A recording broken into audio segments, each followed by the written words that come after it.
Assalamualaikum warahmatullahi wabarakatuh. Assalamualaikum warahmatullahi wabarakatuh. Pembicaraan kita selanjutnya ini kebetulan saya punya tamu, Prof. Imam.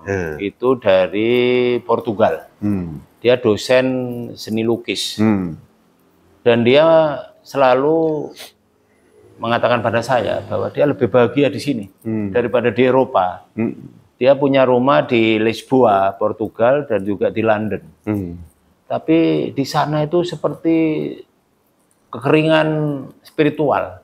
Jadi kalau semua materi cukup, kaya, banyak orang kaya. Bahkan dia menunjukkan kemarin ada fotonya anak-anak yang sangat sedih, padahal dia main game. Main game kok bisa sedih gitu, padahal seharusnya kan teriak-teriak itu. Tapi itu menarik. Sekarang ini ada banyak teman-teman kita yang dari negara barat sana, bukan hanya Australia, bukan hanya Eropa, bisa jadi Australia, bisa dari New Zealand, bisa jadi dari Amerika. Itu mencari spiritualitas ya. Jadi spiritualitas ini ternyata yang ada itu di timur kebanyakan, di Asia, terutama di Indonesia. Ada yang sampai ke Bali mencari itu. Ada filmnya sebenarnya yang menarik. Seorang yang kaya raya kemudian menjadi janda di Amerika. Dia pergi ke Italia. Di sana ketemu di rumah, dia ketemu makanan enak. Nggak puas dia. Ini udah sering kali saya makan di Amerika kayak gini. Akhirnya datanglah ke India. Diberitahu teman, kalau mau cari kebahagiaan di India. Di India juga begitu. Ternyata dia hidup bersama masyarakat India, sudah spiritual, tapi masih belum puas. Saya mau cari kebahagiaan, tidak di sini. Akhirnya datanglah dia ke Bali karena memang guide-nya itu menunjukkan di Bali. Tetapi sebenarnya kata teman tamu saya kemarin, kembali kepada tamu-tamu saya kemarin, sebenarnya bukan hanya di Bali ada spiritualitas itu, di sini juga ada, di Malang ini ada. Saya bilang bahkan di Jawa, di mana-mana di Kalimantan itu ada. Indonesia itu sebenarnya masih kaya dengan spiritualitas itu. Saya bilang gitu, ada agama, macam-macam agama. Kemarin saya ajak ke Wihara Buddha. Dan dia menemukan itu. Oh, ini yang saya cari. Terus pun Prof. Imam bisa menjelaskan ini. Mungkin ditambahin penjelasannya. Kok jenengan nggak sampun kemana-mana? Iya, Mas. Sudah kemana-mana dan bisa membandingkan orang sana dan orang sini. Gitu. Itu gimana itu kok bisa jadi gitu? Ya, Assalamualaikum warahmatullahi wabarakatuh. Waalaikumsalam. Kalau tidak dalam perspektif agama ya, Islam Mas Habib ya, itu sebetulnya tidak terlalu sulit ya. Yang berkali-kali tidak terlalu sulit untuk dipahami maksud saya. Berkali-kali saya sampaikan juga di dialog-dialog dengan Mas Habib ini bahwa manusia itu memang terdiri dari jasmani dan rohani. Dan itu di Quran jelas banget gitu ya. Kalau kita membaca surat Al-Hujurat ayat 13 itu ya, ayuhan nas inna khalaqnakum min dzakarin wa unsa wa ja'alnakum syu'uban wa qabaila lita'arafu itu kan. Itu kan terasa sekali aspek jasmaninya itu. Tapi lalu jasmani ini tidak sempurna. Tidak sempurna. Kalau tidak disempurnakan oleh Allah. Dengan ditiupkannya ruh. Jadi memang kalau tidak bicara ruhani ya memang tidak sempurna. Dikatakan summa sawahu wa nafakha fi ruhihi wa ja'ala lakumus sam'a wal absyara wal afidah qalilan ma tashkurun, itu ditiupkan. Aku sempurnakan kejadian ini dengan aku tiupkan ruh. Karena itu kalau teman-teman Mas Habib orang Barat ini lalu merasa kurang, merasa tidak sempurna, mencari yang baru, yang lebih sempurna, itu ya memang Quran sendiri juga seperti itu, harus ada ruhaninya itu, harus ruhani. Dan itu memang nyata betul ya Mas Habib ya, kalau Mas Habib mengatakan bahwa saya pernah pergi ke mana-mana, itu juga dialog-dialog agama sebetulnya Mas Habib. Saya pernah ke Eropa, mulai dari ke Belanda, ke Inggris, ke Perancis, ke Belanda, ke Jerman. Baru-baru ini ke New Zealand. Iya, lalu kemudian ke Brussels, Belgia, Belgia dan kemana-mana. Lalu kemudian sampai ke Amerika di berbagai bagian, lalu ke Rusia, sampai ke Amerika Latin, ke Kolombia. ke Selandia Baru ya. Lalu di Asia ini ke Jepang dan seterusnya itu. Memang saya mendapatkan kesan Mas Habib, orang semakin butuh itu ya agama spiritual. Saya pernah dialog ya di Tokyo ya di Jepang gitu kan. Secara mendalam itu kan. Kebetulan orang Jepang yang saya ajak dialog ini juga punya pengalaman beberapa kali ke Indonesia. Sampai karena pentingnya spiritual itu Mas Habib. Mengatakan bahwa gaji saya sama-sama guru besar. Gaji saya itu 15 mungkin 20 kali gaji Anda. Iya dia bilang gitu. Tapi kalau saya ukur dari kebahagiaan, Anda 20 kali lipat bahagianya daripada saya. Karena Anda hidup di Indonesia, lalu kemudian juga hanya mengembangkan sehari-hari tidak dibelenggu oleh hal-hal yang bersifat materialistik ini, yang dahir ini, kepentingan dahir ini, Anda punya kegiatan yang justru lebih lebih menyangkut tentang diri Anda sendiri, ialah kehidupan spiritual ya bilang itu. Karena itu tidak ada artinya gaji saya 20 kali lipat daripada Anda. Sebab itu hanya menyangkut kepentingan saya yang terkait dengan aspek-aspek jasmani. Karena itu kalau saya pensiun, cita-cita saya, dia bilang itu, saya akan dengan istri saya, keluarga saya akan, kalau bisa ya akan hidup di Indonesia. Kalau waktu pensiun. Sebab saya lihat Indonesia lebih membahagiakan daripada di Jepang. Bahkan anaknya Mas Habib, anaknya itu dikirim ke Gontor coba, untuk belajar agama coba. Seorang guru besar di sana itu. Jadi kalau gitu maka setelah saya lihat sampai anaknya juga disuruh ke Indonesia ini, apa yang dikatakan tidak basa-basi.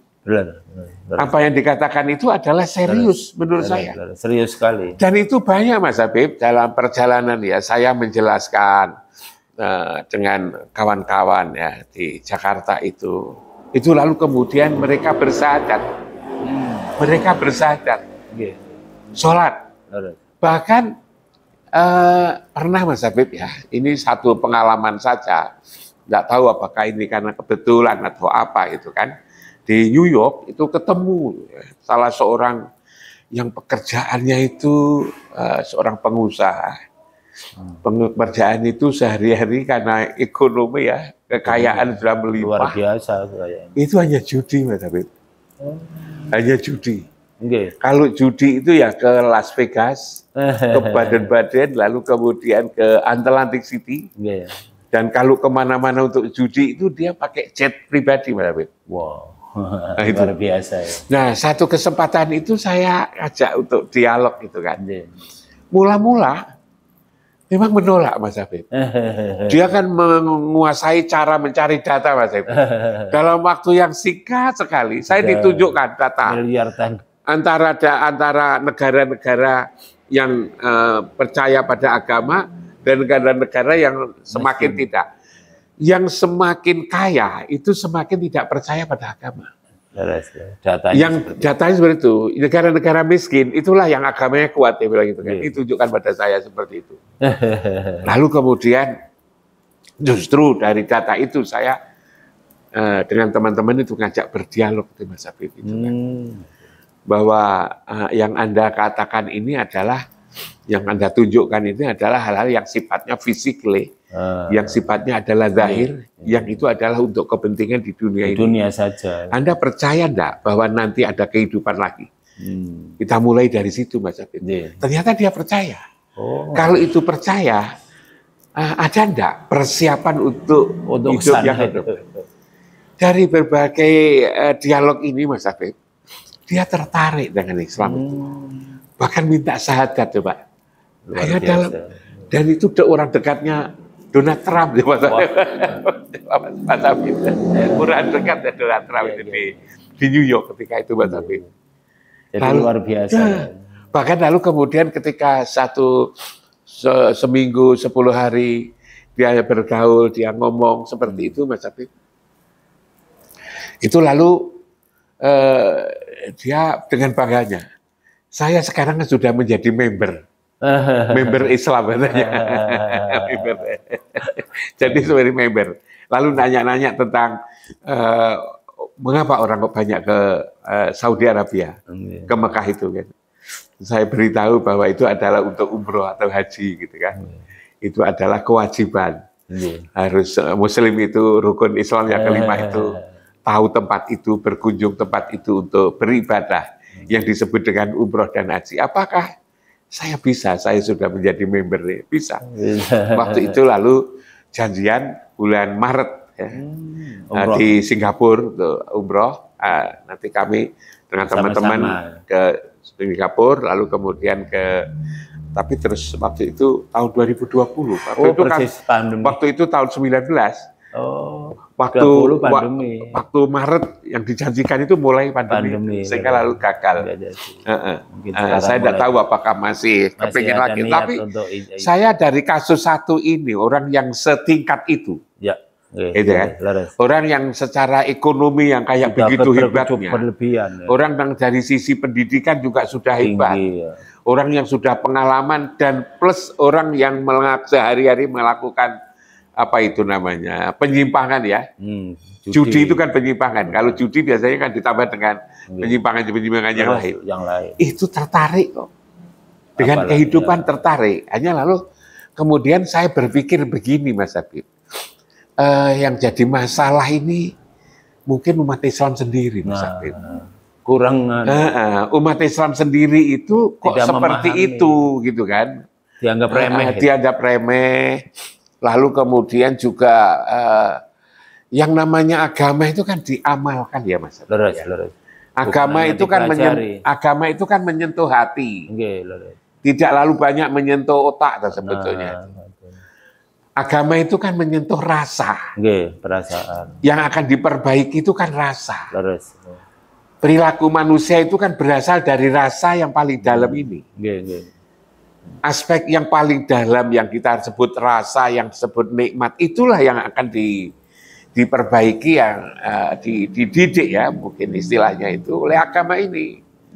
Hanya problemnya itu agama dijadikan diterima oleh akal. Dan kalau diterima oleh akal lalu kemudian diperdebatkan. Dijadikan bahan pertengkaran. Nggak selesai-selesai jadi. Lalu kemudian bergolong-golong, beraliran-aliran. Yang masing-masing aliran lalu kemudian juga merasa benar sendiri. Merasa benar dan mengejar kemenangan. Menangnya itu masih menang dalam bukan kebenaran yang tataran ucapan seperti itu. Lalu mengeklaim di mereka sendiri yang benar, yang lain salah. Mengkapir-kapirkan orang lain. Mengatakan dirinya yang benar, yang dekat dengan Allah. Nah yang ini sebetulnya. Yang terjadi kekeliruan itu seperti padahal itu yang dicari oleh. Padahal ini lagi dicari oleh orang untuk ketenangan. Kalau Islam lalu kemudian diperdebatkan untuk mencari kemenangan, malah nggak tenang. Malah nanti tidak tenang, lalu jadi permusuhan lagi. Nggak ada perdamaian. Nggak ada perdamaian.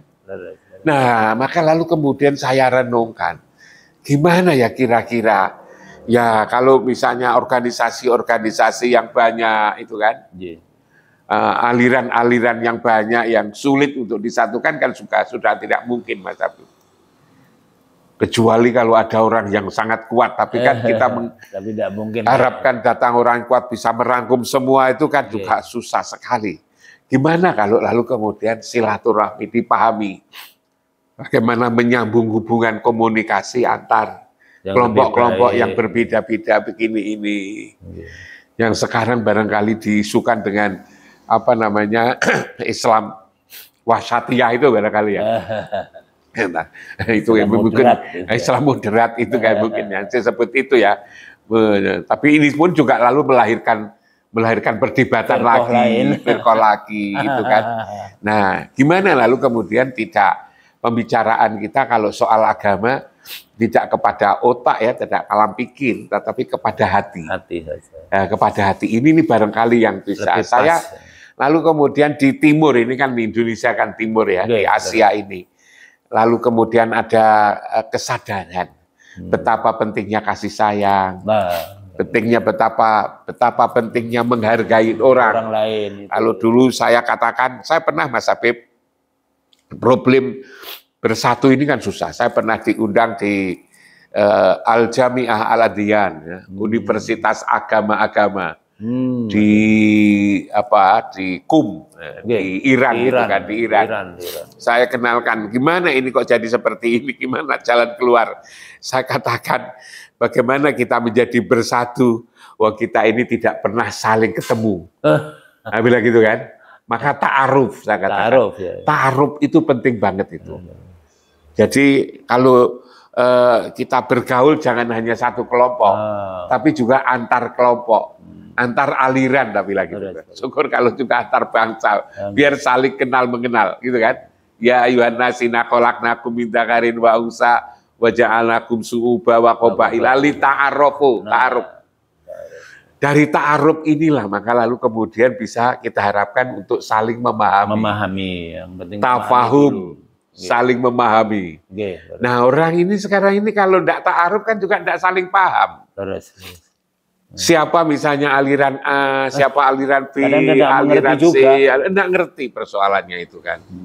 Nah kalau itu saling paham mungkin ya, lalu dari tafahum itu lalu kemudian bisa melahirkan tadzomun. Tadzomun itu saling menghargai. Kenapa menghargai? Karena saling paham. Kan tidak mungkin menghargai kalau tidak paham. Tadzomun. Dari tadzomun itulah lalu melahirkan namanya tarahum. Saling kasih sayang. Dari saling kasih sayang itulah lalu kemudian lahir yang namanya ta'awun. Saling tolong menolong, bantu membantu. Nah ini rupanya kurang ini. Mulai dari ta'arufnya tidak, apalagi tafahum, apalagi lalu tidak melahirkan tadzomun, memang tarohum kuncinya ini. Karena itu kuncinya adalah bagaimana membuka diri. Membuka diri, hati ini kita buka selebar-lebarnya. Kalau orang Jawa bagaimana segoro, bisa menyegoro. Menyegoro itu artinya bisa mendengarkan orang lain yang berbeda. Yang berbeda. Nah ini kira-kira yang diperlukan oleh umat Islam dan itu di apa itu namanya? Itu dianjurkan untuk silaturahim gitu Mas Habib. Nah lalu kemudian kalau melihat orang lain itu jangan terlalu jangan terlalu jauh ya. Melihat orang lain itu kan Mas Habib melihat saya kan juga enggak bisa ya kan. Paling-paling kan yang kelihatan aja rumah saya, tatkala bergaul ini. Nah, itu kan. Balik itu enggak tahu. Itu kan mesti keliru akhirnya jadinya kan datanya kurang.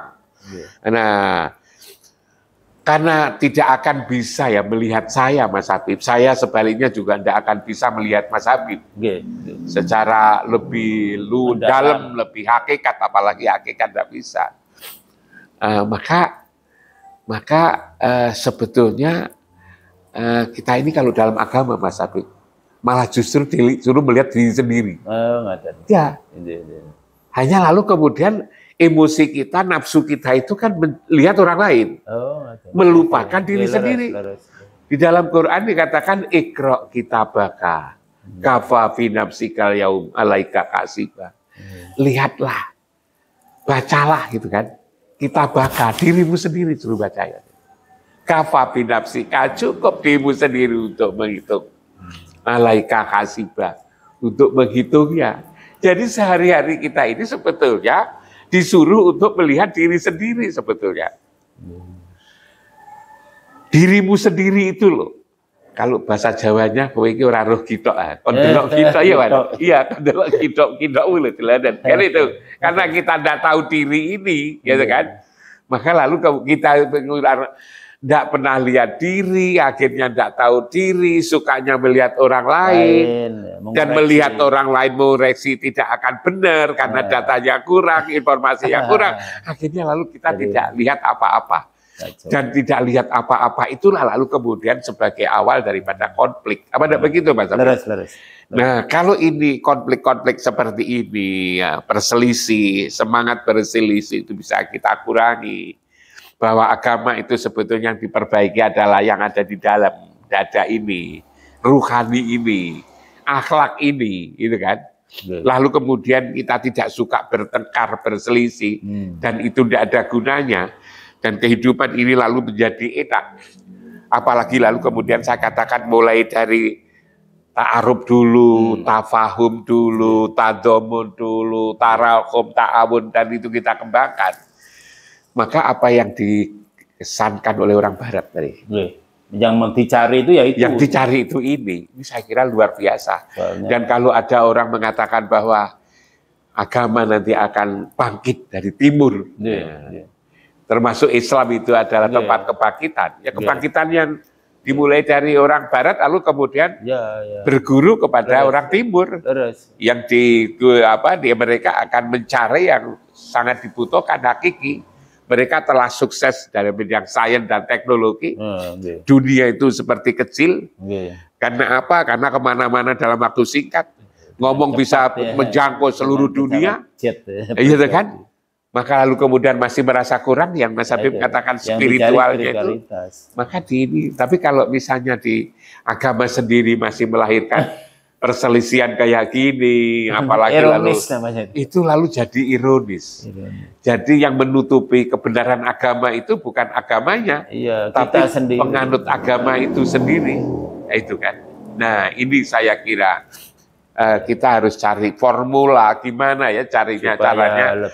Kalau perintahnya kan memang sudah jelas itu kan. Wa'tasimu bihablillahi jami'a wala tafarraqu gitu kan. Ayat-ayat yang semacam itu banyak sekali gitu ya. Supaya kita jangan berselisih. Tapi lalu pengamalannya ini Mas Habib. Saya kira kok itu Mas Habib. Jadi pengalaman-pengalaman saya yang barengi pengalaman Mas Habib, yang Mas Habib sejak masih muda dulu dekat dengan orang-orang Barat itu kan. Nah itu saya juga mengalami ketika saya akhir-akhir ini, dan itu tidak saja Mas Habib. Saya itu juga punya pengalaman Mas Habib. Ada teman-teman saya yang kalau diberi pengertian yang menyentuh hati. Saya punya teman ya di NTB sana itu. Orang yang paling nakal. Nakal banget. Kejahatan apa saja sudah pernah dilakukan. Dan itu orang kaya Mas Habib. Jadi sudah jahat, kaya lagi. Kalau jahat miskin kan paling-paling mencuri, ngopet ya. Itu orang kaya jahat. Tapi setelah mengenal tentang spiritual, yang dikatakan Mas Habib, ternyata bisa berubah Mas Habib. Bisa berubah. Sekarang itu lalu memulai kehidupan baru, membuat usaha baru, membuat restoran ya dan laku. Lalu kemudian mengatakan, kalau ketemu itu mengatakan kehidupan ini kok jadi enak. Juga ada teman di Kuala Lumpur Mas Habib. Ibunya itu sampai bingungan itu, kebingungan gimana anak saya kok kayak begini ini. Kalau ditanya Mas Habib, berapa orang yang sudah kamu bunuh? Dia lupa, karena banyaknya, saking banyaknya. Tapi ketika lalu mengenal kehidupan spiritual itu Mas Habib, saya kemarin juga waktu umroh itu ketemu di sana. Ketemu di Mekah itu, dari Kuala Lumpur. Oh, dari Malaysia. Dari Malaysia. Kayak begitu, artinya bisa lah sebetulnya. Kalau itu lalu bicaranya kepada hati, kepada hati itu. Orang yang sudah membunuh, jumlah orang yang dibunuh itu udah lupa, itu susah seperti itu. Ada juga seorang yang sekarang di Sumatera Mas Habib, yang dia itu dulu adalah ketua preman di Batam. Premannya aja udah jahat, apalagi ketuanya. Orangnya kedidun. Ternyata Mas Habib, ternyata setelah menyentuh aspek-aspek spiritual itu berhenti dari jadi preman. Lalu kemudian mendirikan masjid, lalu sekarang aktifkan ekonominya, lalu juga masih tetap ditumbuh kembangkan dengan usaha-usaha yang halal. Ada lagi di Medan, itu yang semacam itu. Jadi kalau ada orang membawa itu apa itu namanya, Mas Habib dari untuk bahan sawit. Kalau ada 3 truk, maka agar bisa lewat sini 1 truk harus diambil oleh dia. Gitu kan. Kan kurang apa nakalnya. Saat kita ketemu spiritual ini, jadi baik ya. Jadi baik. Maka saya lalu kepikiran gimana kalau orang-orang ini dibuat kajian kasus. Ya kan? Dari kehidupan yang material kepada kehidupan yang spiritual. Ternyata orang seperti itu saja kok bisa berubah sadar, ya. Apalagi orang dengan biasa. Lalu pendekatan rohani ini. Maka lalu kemudian saya juga teringat Umar dulu kan. Umar bin Khattab itu kan juga Sayyidina Umar itu tatkala kenal spiritual. Jahatnya orang. Makanya kalau Mas Habib tadi memulai perbincangan itu, memulai dari orang barat kok sudah mulai tertarik spiritual, jangan-jangan nanti ada kehidupan dunia ini semakin baik. Mudah-mudahan. Baiklah Prof, ini cukup banyak juga contoh-contohnya dan mudah-mudahan ya umat Islam memahami itu. Mereka ajarannya dicari, kok orangnya sendiri nggak paham. Orangnya sendiri nggak paham. Berantem. Orangnya berantem. Oke, baiklah. Assalamualaikum warahmatullahi wabarakatuh. Waalaikumsalam.